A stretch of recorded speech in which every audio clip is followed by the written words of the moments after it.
الله تعالى ولشفاعة رسوله وخليله وحبيبه محمد صلى الله عليه وسلم على ما نوينا وعلى ما نوى سلفنا الصالح بنية أن الله تعالى يبلغ مقاصدنا ويسر أمورنا دنيانا وأخرانا وإلى حضرة من هدينا الفاتحة لهم ذكرنا أسماء بهذا المجلس خصوصا جميع مؤلف كتبنا المخلصين ومشايخنا في الدين. Ya Allah, Syekh Muhammad Abi Jamrah wa Syekh Al-Syafi'an Sanwani Usuli Mawquraiman Allah Ta'ala Tadashahum Birrahmal Maghfirah Al-Fatihah. Alhamdulillah Rabbil Alamin. Ya na'budu wa ya nasta'in.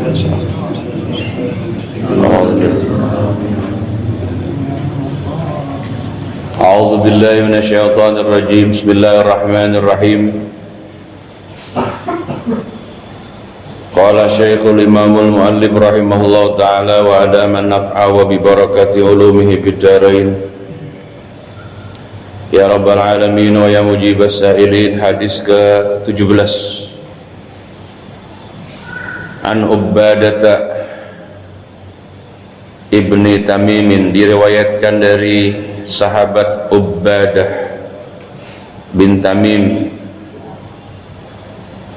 an ammihi, riwayat itu datangnya dari pamannya Ubadah. Pamannya Ubadah namanya Abdullah bin Zaid. Pamannya Ubadah Abdullah bin Zaid.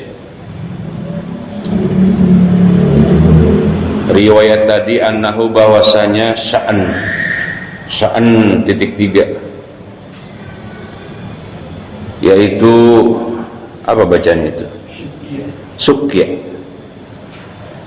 yaitu Sukya dilaporkan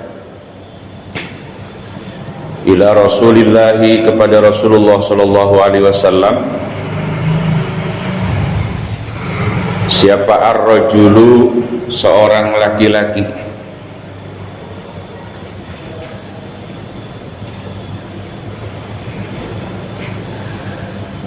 alladzi yukhayyalu, yang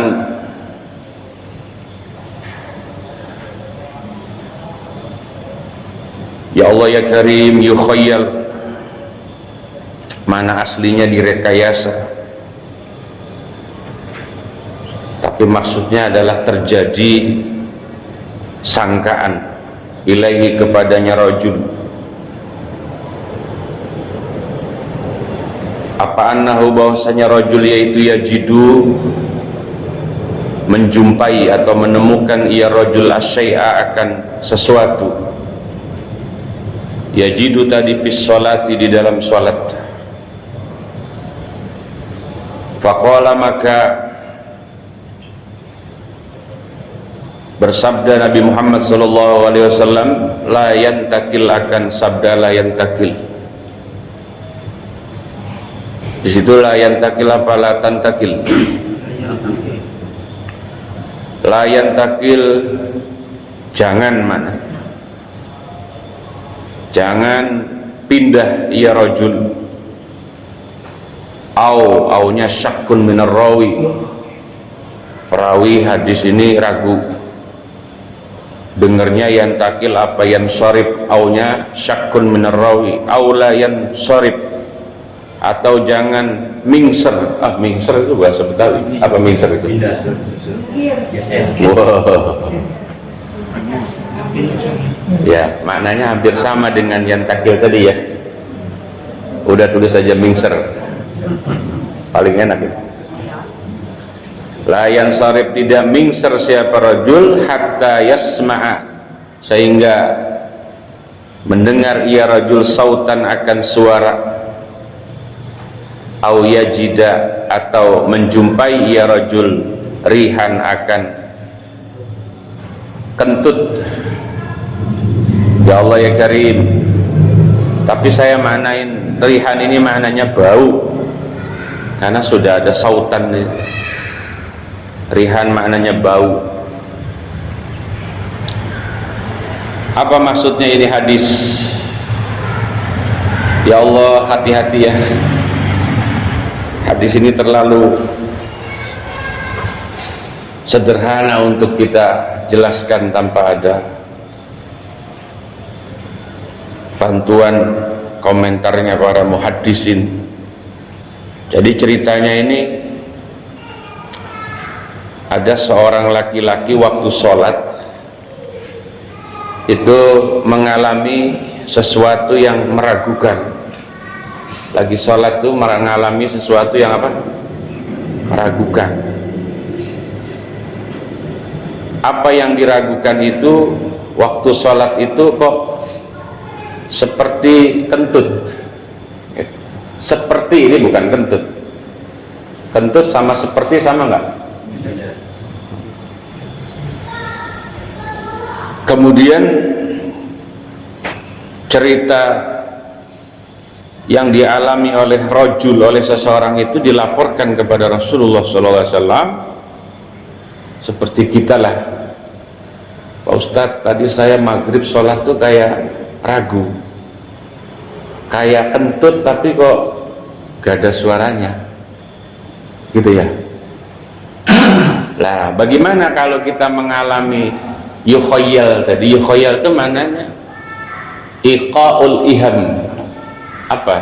Iqa'ul iham terjadi cipta Allah, bahasanya terjadi sesuatu yang prasangka yang was-was, enggak sampai was-was, memang ya tadi kentut apa enggak ya gitu ya. Karena enggak, ya kalau kentut kan berarti batal toh, karena enggak ada suaranya Pak. Walaupun tidak semua kentut apa bersuara, tapi juga enggak ada baunya.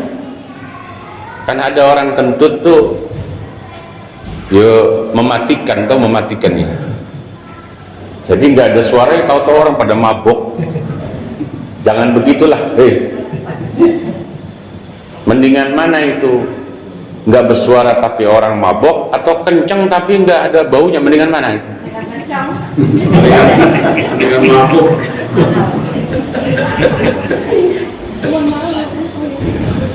Jadi bahasanya nggak enak kita ngomong, jangan, tapi substansinya bukan kentut, masa ngomongin kentut ini.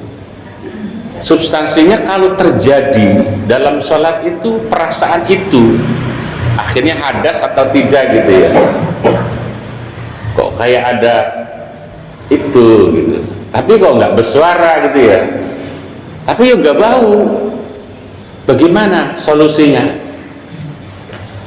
Ini di waktu sholat, kecuali sebelum sholat keraguan itu harus dipastikan. Jadi kan apa yang dilaporkan di hadapan Rasul ini peristiwanya lagi sholat. Apa nasihat Nabi? Jawaban dari Nabi ketika dilaporkan tentang seseorang yang mengalami seperti itu, la yantakil aman, ya, tidak usah bergerak-gerak, pokoknya terusin aja. Artinya apa? Lanjut saja sholatnya. Wala yansarif, terus saja. Lah terus bagaimana itu yang tadi kita ragu hatta yasma, itu maksudnya sehingga kamu itu betul-betul yakin dengar apa enggak suaranya. Ada hatta yasma sautan, kalau memang kita yakin dengar suaranya, berarti batal, sholatnya hentikan. Ya, aurihan, auyajidarihan, atau benar-benar kita merasakan bau. Yang penting sholatnya bukan dekat WC. Dekat WC ya, ya sulit membedakan. Ya Allah ya Karim, ini artinya layan takilu aulayan sarifu, itu artinya wahuwa adamul khuruji minas shalah. Jangan sampai apa? Membatalkan sholat. Seandainya ada keraguan di situ mengenai kasus angin, makanya kalau mau sholat ke kayak rada apa ya, habis makan durian kali ya Pak Ji ya, atau telur, itu pastikan aja Bu, langsung apa itu dikeluarkan sekalian ya waktu sebelum apa? Sebelum sholat. Karena memang kalau ditahan-tahan itu ngerinya apa? Yo, itu menimbulkan takhayul. Takhayul itu betulnya tahayul itu, tapi udah mulai bahasa takhayul itu maknanya apa? Halusinasi. Jadi khayalan. Tapi maknanya takhayul di sini iqaul iham. Jadi terjadi iham itu apa ya? Sangkaan atau dugaan yang keliru seperti itu. Nah, untuk memastikan memang itu kentut atau bukan, cuman dua, sehingga dia jadi batal wudhu kita kalau enggak suara yang mewakili atau bau gitu. Maka hadisnya hatta yasma'a sautan. Nah, sautan itu maknanya apa? Suara. Kalau suara dirasakan apa didengar?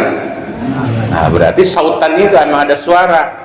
Apalagi kita paham banget ya Bu, kan setiap orang irama kentutnya beda-beda tuh ya. Ada yang nada apa gitu. Ini sih orang saya hafal banget kok suara kentut saya itu. Hatta yasma'a sautan au yajidarihan, atau memang kita menemukan bau. Rihan ini maknanya apa? Bau. Ya Allah ya Karim. Ini saya kira jelas ya. Jangan sampai kita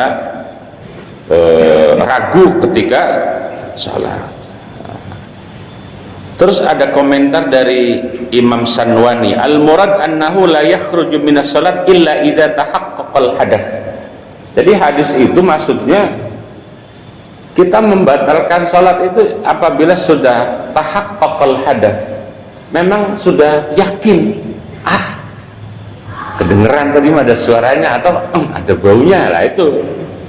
Tapi kalau baru takhayul, baru iqaul iham, jangan terusin saja gitu ya. Wal haditsu zahirun fi man hasalahu syak fil hadas dakhil as-salat. Hadis ini itu berlakunya untuk orang yang mengalami seperti hadas tapi sudah di dalam sholat. Lah, wa amma man hasala lahu dzalika wa huwa kharijun anha fala yadkhulu fiha bihajat tuhri al mashkuki fi. Kalau dia ragunya itu sebelum sholat, jangan sholat, tapi pastikan. Ya, pastikan apanya ya? Kalau sebelum sholat ketutnya tadi, ya, sebab angin nih Pak. Kalau angin itu kan ngedeteksinya agak susah ya. Kecuali maaf ya, apa itu namanya lagi diare kan, kita buka saja, nggak usah ragu. Ada nodanya lah itu. Maka itu kalau sebelum sholat daripada ragu, mendingan apa? Wudhu lagi gitu ya. Ini hadisnya zahir itu artinya ya sudah cukup jelas, tidak usah apa itu namanya, keterangan yang lebih dari itu. Paham ini ya, besok kalau ada kasus kayak gitu ya. Sekarang saya kembangkan begini, tadi waktu sholat ini takhayul yang lain. Saya mau ke masjid tadi sempat jempok nggak? Bersentuhan sama istri nggak gitu? Pernah nggak ngalamin? Pernah kalau itu ya? Pernah nggak? Tadi itu nyentuh istri apa enggak? Berarti kalau nyentuh istri kan batal toh. Justru takhayulnya tadi, iqaul ihamnya waktu lagi sholat. Tadi mau ke masjid salaman dulu gak ya sama istri ya, misalnya gitu toh. Kalau memang kita ragu, terusin saja ya. Kecuali memang ragunya sebelum sholat, tadi salaman gak sama istri ya. Kalau ragu seperti itu mendingan wudhu lagi. Kecuali nanti pas kita selesai sholat, kita ke rumah nanya sama istri, Bu, tadi saya waktu mau ke masjid tuh mau sholat maghrib, terus saya salaman sama ibu, bersentuhan enggak? Iya. Itu berarti ulang lagi sholatnya. Seperti itu. Lupa. Ya kalau dua-duanya lupa ya bonus. Yang penting kasus takhayulnya tadi itu bisa dibedakan dakhilus shalah atau kharijus apa? Kharijus shalah, seperti itu. Jadi keraguan yang terjadi di dalam sholat itu hindari, karena bisa jadi itu godaan setan. Ini keraguan loh Pak. Kecuali memang kita lagi punya penyakit apa tuh yang prepek aja, apa itu? Hah? Yo, orang kalau kentut mulu penyakit apa sih? Embung ya. Ya emang udah 2 hari tuh kentut mulu, pas lagi sholat tadi kentut apa enggak? Kentut, kalau itu mah orang lagi musim prepek kan gitu. Paham ya? Ini mah kok tiba-tiba gitu loh, ada kejadian kita kok kayak begitu lah. Kalau itu kan ya hilangkan keraguan itu. Baik, kita tinggalkan kentut tadi ya. Jadi hadis ke-17 ini hadis kentut rupanya ya. Tapi ya ini manusiawi ya. Bagaimana di zaman dulu biasa orang nanya-nanya begitu, dan harus ada solusinya ya. Kalau kita nggak ngaji hadis ini langsung jawab deh, udah ulang lagi aja gitu. Baik, hadis ke-18 an Abi Qatadah. Riwayat dari siapa? Abi Qatadah. Anin Nabi, dari kanjeng Nabi sallallahu alaihi wasallam, riwayat dari apa, annahu, bahwasanya Nabi itu qala, bersabda beliau Nabi, idza bala apabila nguyuh, apa nguyuh? Pipis. Idza bala ini hadisnya laki-laki ya Bu, buat orang laki-laki. Kalau orang perempuan saya enggak bisa itu nggambarinnya, nanti Ibu gambarin dewek lah. Idza bala apabila kencing siapa ahadukum, salah seorang di antara kalian, fala ya'khudan, nah maka benar-benar jangan apa? Mencekel doang. Memegang. Tapi kalau memegang sama cekel tuh, cekel tuh kayak apa ya? Keceng ya. Ini orang laki Bu, ibu jangan denger lah ya. Kalau kalian kencing maka jangan cekel ia ahad zakarahu, akan kemaluannya si ahad. Lah maksudnya jangan cekelnya pakai tangan apa? Biyaminihi, dengan tangan kanannya. Berarti nyekelnya pakai tangan ke apa Pak Jirno? Tangan kiri ya. Tapi jangan dari cekel, ntar dia ngawer kemana-mana ya. Itu kalau diri, kalau duduk insya Allah aman lah ya. Ibu jangan mikir gituan, ini mah lagi ngomongin hukum fikih ini hadis ya. Jadi kalau pipis megang gituannya tangan kiri. Wala yastanjia gitu ya bacanya. Hah? Iya-nya ada barisnya enggak? Wala yastanjia. Sebentar kita cek ini laptopnya kemana ini. Apa enak ya, fala ya'khuzanna, pasti kan di atasnya kan fala ya'khuzanna. Tapi tidak bisa dibaca pakai ya ini karena nggak ada nawasibnya ya, ada jawazim ya. Kalau diatapkan ke fala ya'khuzanna berarti kan jawazim, ada laknahi itu ya, kemasukan nun taukid sakilah. Berarti yastanji memang yang enak ya, karena diatapkannya kemana? Fala ya'khuzanna. Wala yastanji, dan jangan cebok siapa ahad biyaminihi, dengan tangan apa itu? Kok ini biyaminihi itu Pak? Oh benar. Wala yastanji, dan tidak cebok siapa ahad biyaminihi, dengan tangan kanannya ahad. Wala yatanaffasu, betul ya? Wala yatanafasu, dan tidak ambekan. Apa ambekan itu? Menghirup napas ya. Orang Betawi bilangnya ambekan, menarik napas. Apa namanya? Bernapas. Oh iya. Ambekan ya. Wala yatanafasu, dan saya waktu ngaji tulisannya ambekan loh ini. Coretan saya ambekan. Oh itu ambekan Betawi, ngambek. Ini ambekan tuh dia bernapas ya. Wala yatanaffasu, dan tidak bernapas siapa ahad fil ina'i, di bejana atau di wadah, tergantung minumnya pakai apa, pakai gelas apa pakai di kokop apa itu fil ina'i. Ini menarik ya hadis ini. bagaimana Nabi melarang 3 kegiatan dalam satu hadis. Yang pertama, kalau kencing jangan sekali-kali megang gituannya pakai tangan kanan, ya. Nanti saya jelaskan kenapa jangan seperti itu. Jadi pas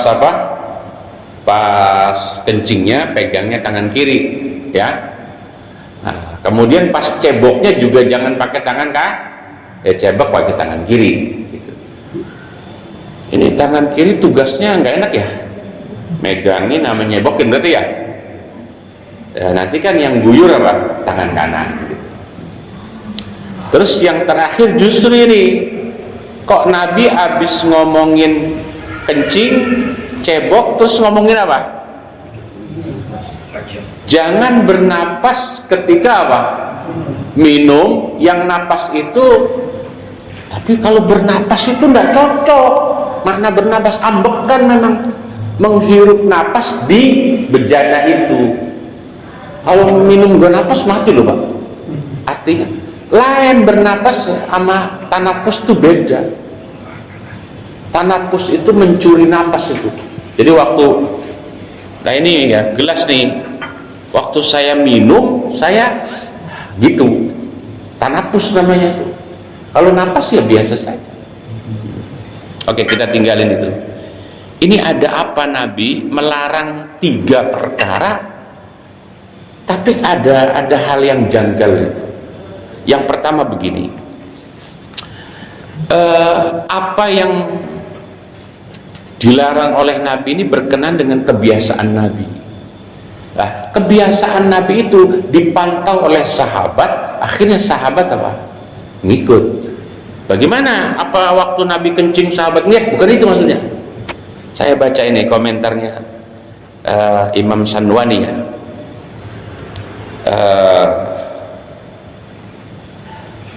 Sekaligus nanti ini saya juga baru tahu ternyata luar biasa di balik larangan ini ada hikmah, yang hikmah itu menyangkut kesehatan kita dan penyakit kita.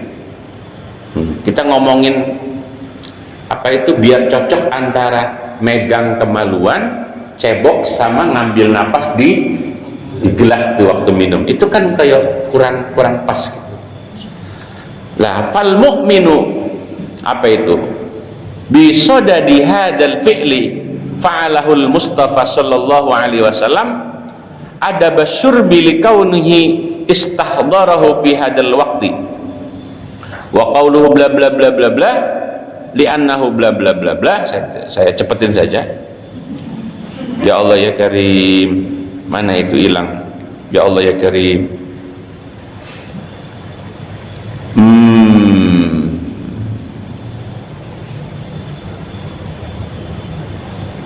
Annal ghaliba min akhlaqil mu'minin at-ta'assi wal iqtida'u bihi sallallahu alaihi wasallam bi ahwalihi wa kana alaihi salatu wasallam idza bala tawaddo'a wa syaraba fadla wudu'ihi. Jadi Nabi itu kalau sudah selesai keluar dari kamar mandi berarti apa? Sudah selesai dari pipis atau yang lainnya. Itu sensor, berarti tidak dilihat itu. Sahabat dah lihat itu Nabi kencingnya kayak apa, ya. Tahu-tahu Nabi sudah keluar dari apa? Kamar mandi atau WC dan seterusnya. Terus Nabi berwudu. Itu yang diperhatikan oleh para sahabat. Nah, ketika Nabi selesai berwudu, Nabi menghirup apa itu atau meminum bekas-bekas tetesan wudunya. Itu kebiasaan Nabi. Jadi saya baca di dalam hadis ini apa yang diriwayatkan, wa kana alaihi salatu wasalam idza bala, Nabi itu kebiasaannya kalau sudah habis dari kamar mandi walaupun tidak mau sholat pasti Nabi langsung wudu lagi. Itu yang ditiru. Kalau kita kan tergantung, kita ke kamar mandi yang terus akhirnya wudu, langsung wudu itu kalau kita pipisnya di masjid, ya. Karena biasanya kita habis pipis terus apa? Wudu terus sholat. Kalau pipisnya hanya di rumah, bisa jadi cuma pipis doang, habis itu apa? ya lanjut nonton TV-nya atau lanjut. Kalau Nabi mau dimanapun kalau sudah selesai pipis pasti apa? Berwudu. Ya, itu yang ditiru oleh para sahabat. Nah, kemudian yang ditiru lagi oleh para sahabat, Nabi habis kencing berwudu, kemudian apa yang netes-netes dari sisa wudunya itu ditahan oleh Nabi terus diminum. Seperti itu. Nah, dari situlah nyambungnya kenapa urusannya antara pipis, cebok sama minum. Nah, kan jadi ketemu ya. Karena apa? Apa yang dikerjakan oleh Nabi itu ditiru oleh para sahabat. Saya kira itu biar nyambungnya dulu ya. Hadis terkait larangan apa? Pipis, cebok pakai tangan apa? Kanan. Terus larangan jangan menghirup napas ketika apa? Minum di gelas. Nah, ini biar nyambung karena itu mengikuti kebiasaannya Nabi kita Muhammad SAW. Kemudian ini alasan kedua. Kenapa tidak boleh pakai tangan kiri? Tangan kanan waktu ceboknya itu sudah maklum ya. Terus kenapa kita tidak boleh pegang kemaluannya tangan kanan? Saya kira juga itu maklum. Apa itu? Nih komentarnya Imam Sanwani dikatakan innama khussat bin nahyi. Apa itu? Innama khussat bin nahyi li'anna apa? Mu'addatun lima kana syarifan. Jadi Allah menciptakan tangan itu kan ada yang bagian kanan, ada yang bagian apa? Lah, tangan kanan itu memang diciptakan oleh Allah untuk kekhususan pekerjaan yang mulia, gitu toh. Terlepas ada orang kidal, syariat kita begitu ngajarinnya. Sehingga tangan kanan yang memang dipersiapkan untuk kerjaan mulia, dia tidak bertugas ketika apa? Pipis. Jadi yang megang apa? Pipis kita, yang megang kemaluan kita tangan kanan apa tangan kiri? Tangan kiri. Tangan kanan buat apa? Ya buat makan sehari-hari gitu. Jangan dibalik gitu. Cebok pakai tangan kanan, begitu makan pakai tangan apa? Nah, itu tuh namanya agamanya kebalik ya. Cebok pakai tangan kiri, nanti giliran makan salaman pakai tangan kiri atau tangan kanan? Kanan, karena dia tangan kanan itu punya kekhususan untuk pekerjaan yang mulia. Bu, ibu pernah bagi duit orang nggak? Pernah, oke. Terus kalau dia nanggapinnya pakai tangan kiri, ibu tersinggung nggak? Lah iya, karena memang tangan kiri itu bukan untuk kerjaan yang mulia, ya. Sementara menerima duit itu kerjaan apa? Ya terhormat. Ngasihnya Pak, sama juga. Ibu pernah dibagi duit nggak, Bu? Oke, tadi pernah semua berarti ya. Nah, ibu nanggapinnya kan pakai tangan kanan ya. Bagaimana rasanya kalau orang bagi duit kita, dia ngasihnya pakai tangan kiri? Apa rasanya? Nggak apa-apa. Oh, yang penting dikasih duit. Berarti emang kita prinsipnya bukan apa? Adab, tapi lebih kepada apa? Duitnya ya. Kalau saya tersinggung. Kalau apa? Kecuali dia yang tangan kanan lagi nenteng berkat. Nah, kan Ustadz itu kan modelnya gitu ya. Kalau bisa cari ya Pak Ustadz ya. Ada berkatnya, ada amplopnya. Itu yang makanya begini. Tip dari saya untuk para panitia. Ya. Panitia yang bagian berkat lain sama panitia yang bagian. Kalau dua-duanya dia nanti kan lah, begitu tuh. Itu belum apa ketukar lebih repot lagi itu kan. Ini intermezzo saja ya. Saya kira begitu. Jadi dikhususkan cebok kencing itu pakai tangan kiri itu karena memang tugas dia itu. Nah, tangan kanan dihindari dari itu karena dia dipersiapkan untuk pekerjaan mulia, begitu ya. Mukul termasuk mulia apa hina? Mukul orang. Tapi pakai tangan kanan ya. Mestinya pakai tangan apa? Pengecualian lah itu, kalau mukul pakai tangan kiri ya kagak kencang. Nah, ini ada yang menarik ya, ini rahasia berarti. Saya juga baru baca tadi, saya mutolaah ba'da asar. Apa dibalik hikmahnya kita kalau minum tidak boleh tanafus? Kalau bahasa Arab malah enak. Kalau di Indonesia ambekan kurang cocok, ngambil napas kurang. Nah, Tanapus tuh pokoknya ngambil napas waktu minum, ya. Saya contoh ini. Jadi ngambil napas dan mengeluarkan napas di luar. Saya berharap, maaf, setelah minum itu keluar riak. Nanti ada rahasia. Belum keluar ya? Belum ya? Lagi. Ya keluar juga. Ini rahasia nih. Nah, bersyukur yang sudah minum ala Nabi kemudian keluar riak, ini ada keuntungan itu. Belum gua keluar berarti harus sampai habis ya. Oke. Andai kata air yang kita minum di gelas yang tidak tanafus tadi, kemudian dia larut sampai apa? Kecampur riak, kemudian riaknya keluar, itu bukan riak yang keluar apa? Itu semua jenis kotoran akan keluar, maka jadi sehat orang. Nah, saya baca hikmahnya ini. Ya Allah ya Karim,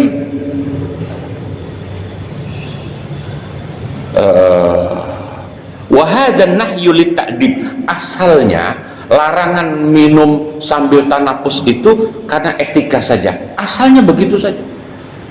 Karena kita itu bukan kuda, bukan juga sapi. Oh sapi yang minum, wah gitu kan. Kita bukan itu. Jadi kita manusia yang harus beretika. Maka minum blek itu bukan orang tapi apa? Kuda. Nah kita kuda apa manusia kan gitu. Etikanya tidak dapat sebagai manusia. Awalnya wahadan nahyu litta'dib.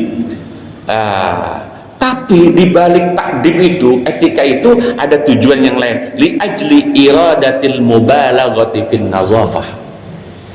Meminum tidak tanafus itu dalam rangka mensterilkan air yang ada di dalam, supaya air yang ada di dalam gelas itu jangan apa? Jangan sampai kotor dengan kuman. Li'annahu rubbama yakhruju minasy-syarib riqun yukhalitul ma'u fayu'afihi syarib. Karena ketika orang minumnya ala Nabi tadi, kemudian air yang dia minum nanti bercampur sama riak, riaknya keluar, maka akan apa? Akan keluar semua penyakitnya dan sehat orang itu. Makanya berharap kalau minum ala Nabi keluar apa? Riaknya. Oh Ustadz nggak keluar, orang itu sehat. Ya bisa jadi entar, nah, keluarnya entar-entaran lah gitu ya. Kalau keluarin sekarang gimana keluarnya kan bingung tuh. Ya, lah udah mulai berasa tuh. Mau keluar nih riak. Kalau minumnya ala Nabi pasti dapat. Nah, kemudian wali annahu rubbama taruhul mahu bi bukharin. Bukhar itu apa? Uap yang keluar dari napas kita. Radiun anil ma'iddati fayafsudul ma' lin nadhafah. Seandainya kita minum kemudian tanapus, maka uap aroma mulut kita atau napas kita itu mengeluarkan penyakit yang masuk ke dalam apa? Gelas. Sehingga andai kata kita minum lagi, kita menjadi sakit karena kecampur. Maaf ya, ini rahasia Allah ya. Kan kuman itu adanya di dalam. Kita biasa-biasa saja. Begitu kita keluarkan kumannya, kita minum lagi, jadi sakit. Padahal tadi kumannya ada di mana? Nah, itu luar biasa. Di balik hikmah, Nabi melarang kita minum tanafus. Jadi minumnya bagaimana? Tahan napas, kemudian apa? Buang 3 kali, seterusnya. Maka istilah minum glek itu tidak ada dalam aturan etika orang Islam. Paham ya Pak? Ya besok-besok minumnya harus pakai target. Saya minum seperti Nabi ini berharap keluar apa? Riak. Nah, lanjut hadis ke-19 an Abi Hurairah anin Nabi sallallahu alaihi wasallam. Ini yang seru hadis ke-19 Pak. Seru banget nih hadis ini. Anna rajulan, bahwasanya seseorang. Ini kasusnya ini rajulan,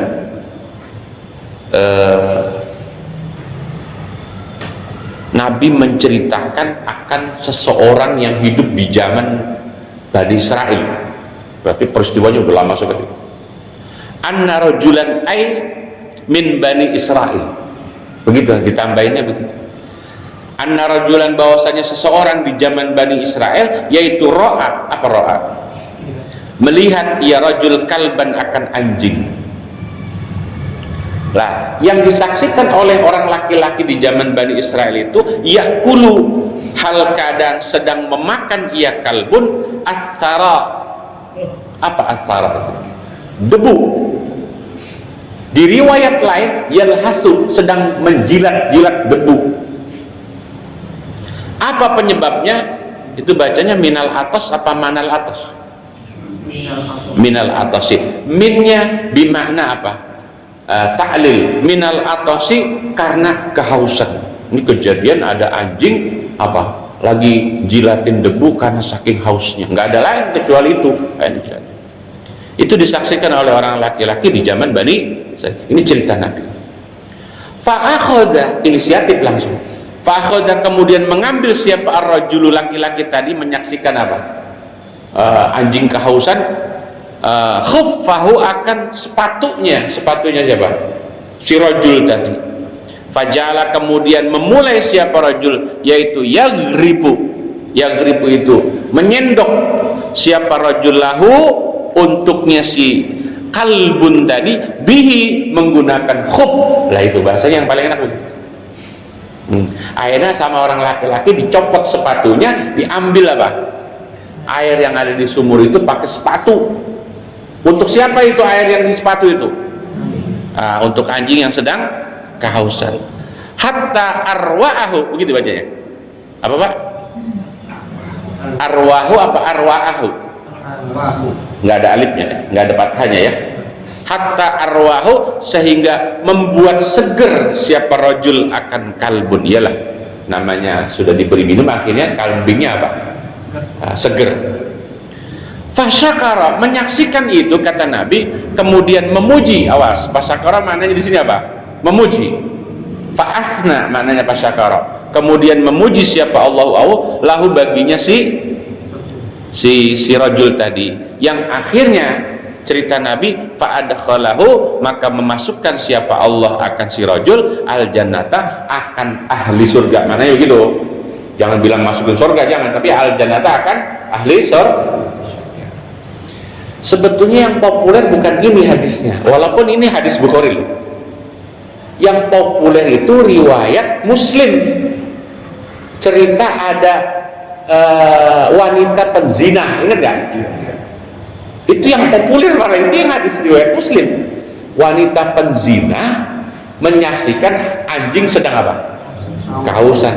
Akhirnya diambil air, pakai sepatunya si penzina tadi, karena untuk nolongin. Intinya ini hadis ya.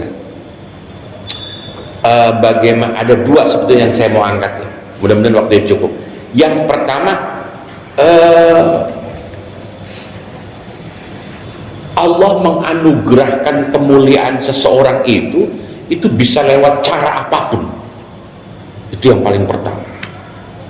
Maka itu jangan pernah meremehkan kebaikan.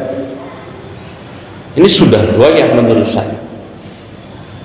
Sehingga kita tidak boleh Pak menghina orang, mencela orang cuman karena menurut kita itu kok kebaikannya biasa saja, belum tentu. Bayang, nolongin anjing, kalau nolongin kucing, apalagi kucing anggora, jelas itu. Tapi yang ditolongin siapa? Anjing. Bayangin, nolongin anjing, tapi bukan peribahasa itu seperti nolongin anjing kejepit, itu lain, jangan dibawa itu peribahasa itu. Dia nolongin anjing yang udah mau mati, tapi oleh Allah dia diganjar sebagai ahli jannah. Apalagi nolongin bukan anjing, binatang yang, apalagi yang kita tolongin sesama manusia. Menurut Pak, maksud saya, paham? Itu sudah goyah menurut saya. Betapa kemuliaan itu yang kita dapat dari Allah itu bisa dari jalur apapun. Kali ini sampelnya adalah ada binatang yang menurut pandangan kita itu hina.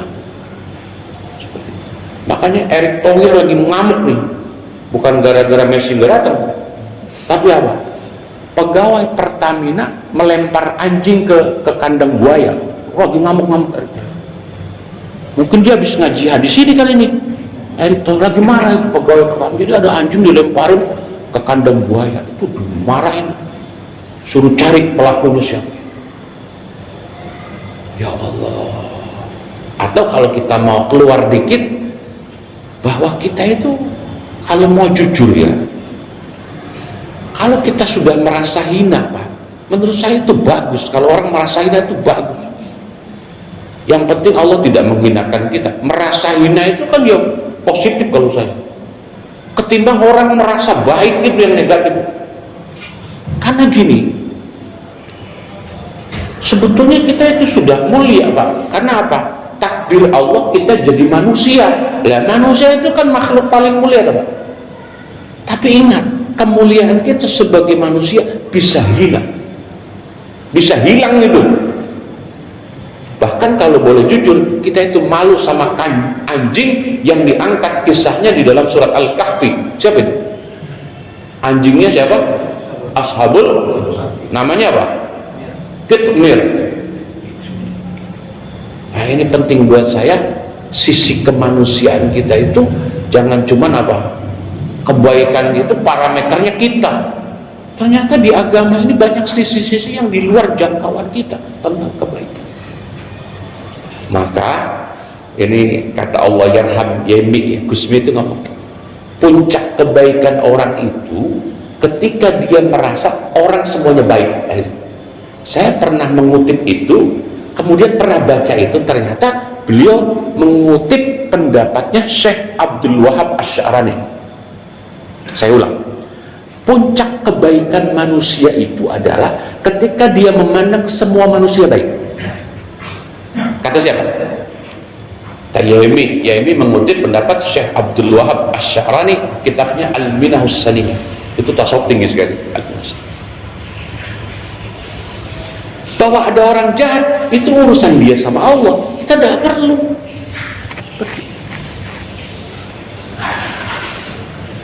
Karena sampel-sampel kayak begini ini membuat kita sadar, ya Allah, nolongin anjing loh bisa langsung apa? Jadi ahli jannah.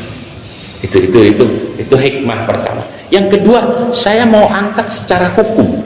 Karena ini diperdebatkan oleh para ulama. Coba perhatikan. Sepatu yang buat ngambil air itu kan buat apa? Minumin anjing. Kalau kita kan itu najis apa? Bukanlah satu. Lah, pertanyaannya gini. Itu kan perkara najis, sehingga kita kan mindset kita itu kalau binatang kayak anjing itu pokoknya najis mughalazahnya. Enggak dilihat sisi apa? Makhluk Allahnya itu. Makanya kita tendang, kita lempar, kita. Pak, dalam hukum Islam itu yang sunnah dibunuh cuma satu, apa? Babi. Anjing nggak boleh. Kecuali kalbul akur dalam apa kitab fikih, kecuali anjing apa? Galak boleh. Tapi yang sunnah dibunuh dalam aturan Islam itu adalah apa? Babi. Cari itu jawabannya, kenapa dia sunnah dibunuh. Nah, kenapa ini orang laki-laki kok tidak apa itu dipersoalkan mengenai mughalazahnya.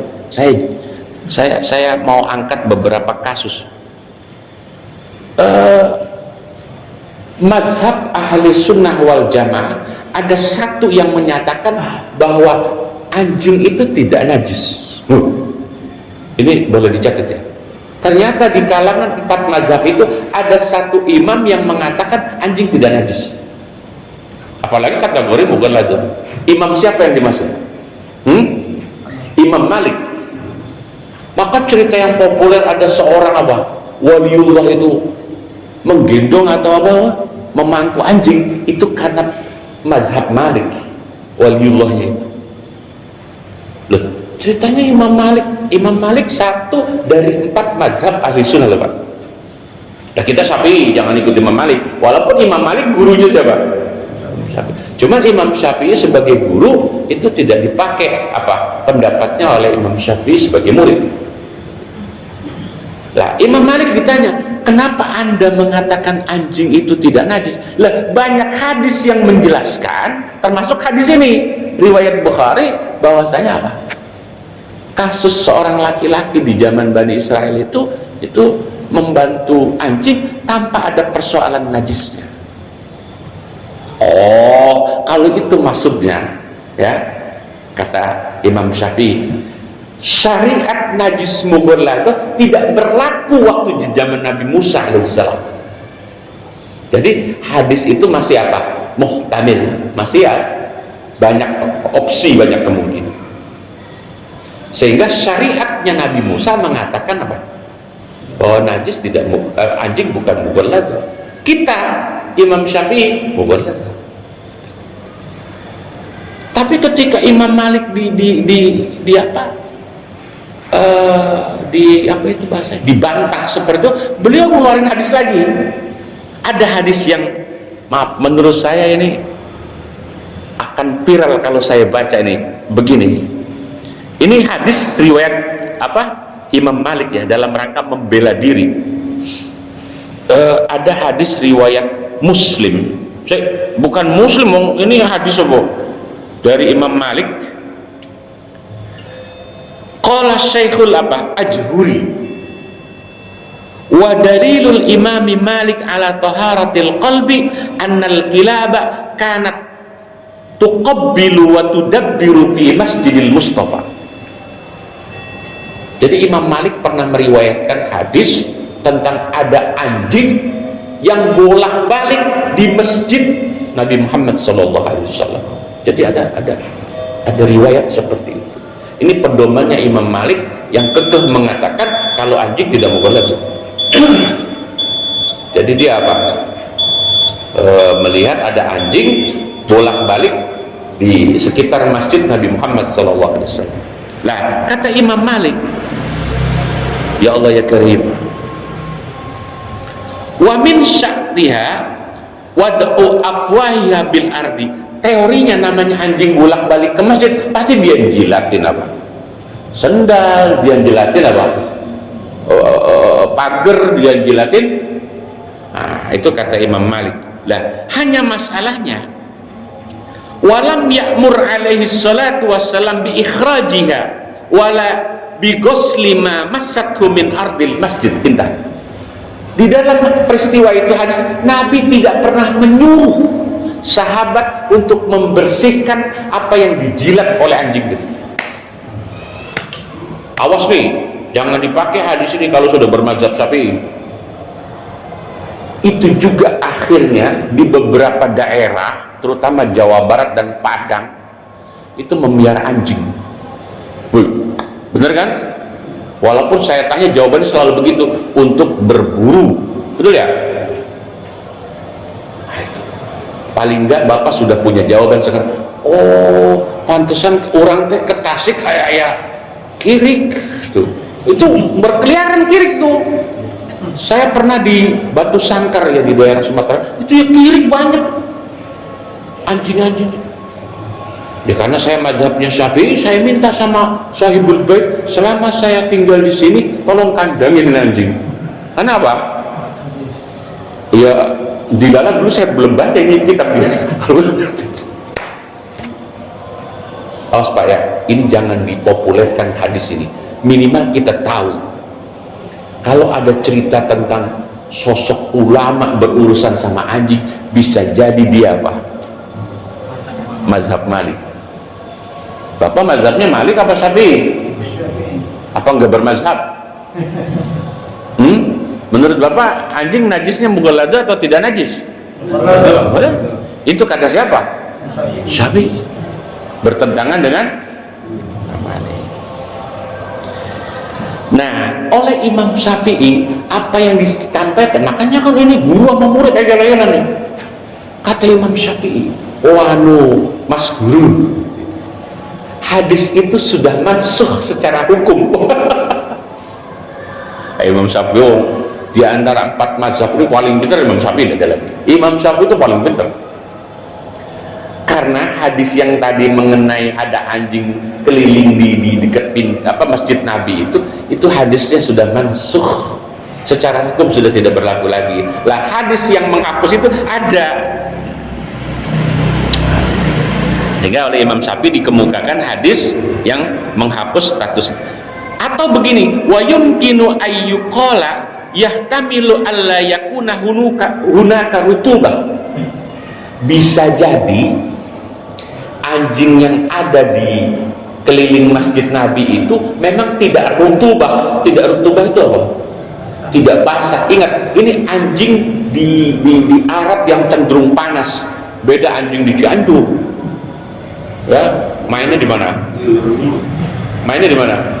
Ya di pesawahan, ya kan dia basah tuh. Sehingga diistinbatkan oleh apa? Imam Syafi'i, hubungan kita dengan anjing yang penting tidak ada yang basah. Padahal baik salah satunya ataupun kedua, sehingga kalau kita ibu lagi jalan kelenggor anjing, najis nggak? Najis nggak, Bu? Tidak najis kalau kita yakinin hanya kesenggol bagian yang keringnya. Itu kalau tapi kalau digigit, kenapa najis? Karena bangus. Anjing itu kan nggak punya pori-pori seperti kuda, sehingga dia kan sirkulasi tubuhnya itu selalu melen, sehingga bangusnya apa? Basah. Maka kalau sudah digigit, diendus anjing itu pasti mughallazah. Paham lah? Ini menurut saya agak seru ini hadis gak? Tapi jangan kasih tahu orang yang nggak ngaji. Karena apa? Nanti dia pakai. Karena mendalami hadis yang menurut saya masih muhtamil ini, itu harus pakai pendekatan apa? Pendapat para ulama. Alhamdulillah. Semua anjing, menurut mazhab Imam Syafi'i itu semua anjing itu mubarak. Kan ada anjing herder, ada anjing yang cakep. Oh, saya kira mau nanya anjing kitmir. Kalau anjing kitmir saya bisa jawab. Karena waktu kasus anjing kitmir itu saya sudah bahas itu di Al-Muttaqin di ibu-ibu. Memang ini pendapatnya Imam Shawi, anjing kitmir itu mughallazahnya dicabut oleh Allah Subhanahu wa taala karena memang itu anjing spesial. Saya kira mau nanya itu. Kalau masalah semua anjing, iya termasuk herder, apalagi tuh jenis anjing. Coba sebutkan yang jenis-jenis anjing. Ya semua bulldog, apalagi semua kecuali kitmir. Atau jangan-jangan anjing yang keliling di tempat Nabi itu anjing yang memang dicabut mughallazah. Kan bisa saja. Makanya Imam Malik pintar, yang bantai Imam Syafi'i lebih pun pintar. Ya tinggal bapak mazhabnya apa? Ini baru menurut saya kenapa orang Sunda, Garut, Sukabumi, Majalengka rata-rata miara anjing. Terus di Batu Sangkar, saya pernah ke Batu Sangkar itu banyak anjing di daerah pedalaman itu. Mungkin dia pakai hadis ini, tapi di sana mazhabnya Syafi'i. Berarti mungkin ada jawaban lain di sini.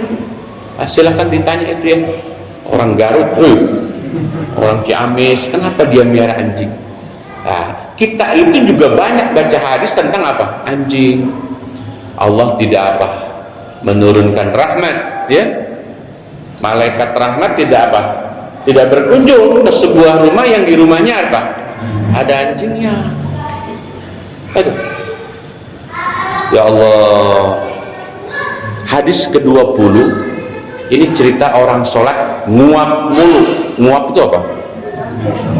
Ngantuk. Ngantuk. Ini hadis ke-20 buat awal Juli ya. Kalau kita sholat nguap mulu, sehingga akhirnya kita tadi baca apa gitu ya, karena saking apa? Ngantuknya. Pertanyaannya, sholatnya terusin apa tunda dulu? Lagi sholat loh, nguapnya, Bu? Terusin. Walaupun nanti akan ngaco kemana-mana, sampai ngitung jumlah rakaatnya juga apa? Kelupaan, gara-gara apa? Nguap. Sampai tadi udah baca Fatihah apa belum? Gara-gara apa? Nguap. Pertanyaan saya, terusin sholat apa batalin aja? Gara-gara Jawabnya apa? Nanti itu hadis 20 jawabannya ada. Nanti di awal Juli jawabannya dia. Wallahu a'lam bis.